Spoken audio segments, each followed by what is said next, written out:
Pizza is not only a delicious treat, but it's really fun to make in a group setting. If you need tips on how to make your own homemade pizza, then watch this video and see us making pizza with friends.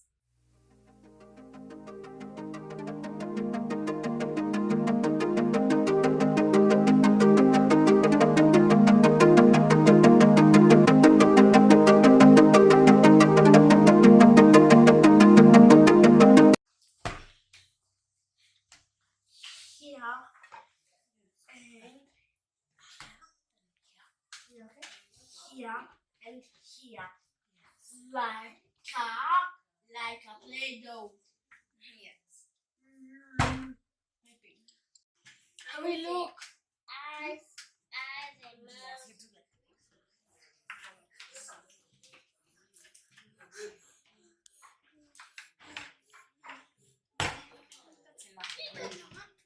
That's enough. Oh.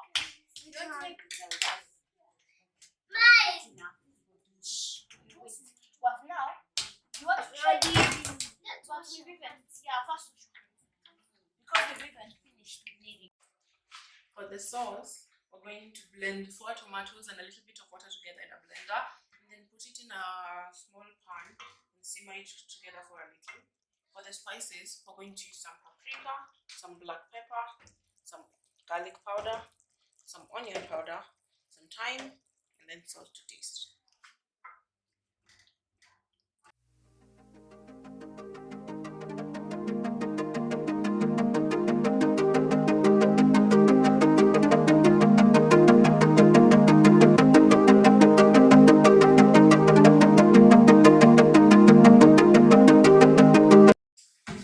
For your bacon, slice it into pieces, then transfer to a pan and cook it over medium heat.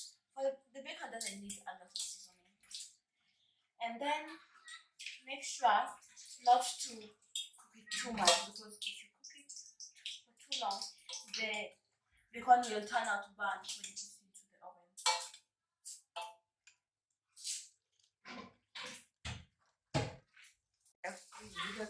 For the chicken, we took 2 chicken breasts and cut them up into cubes, and then put them in a small bowl with some soy sauce, salt, paprika, thyme, garlic powder, and mixed spices, and then put them in a heavy bottom pan with a bit of oil and cook on low heat until just cooked through.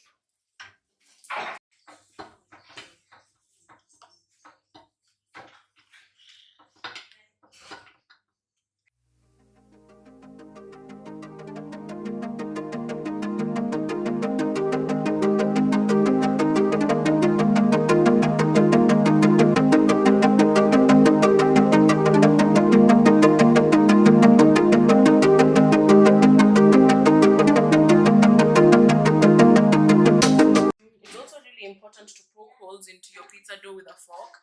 That way it will air out the pizza and it will be easier to bake it like that.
Add the sauce on it and add the cheese and onto the oven.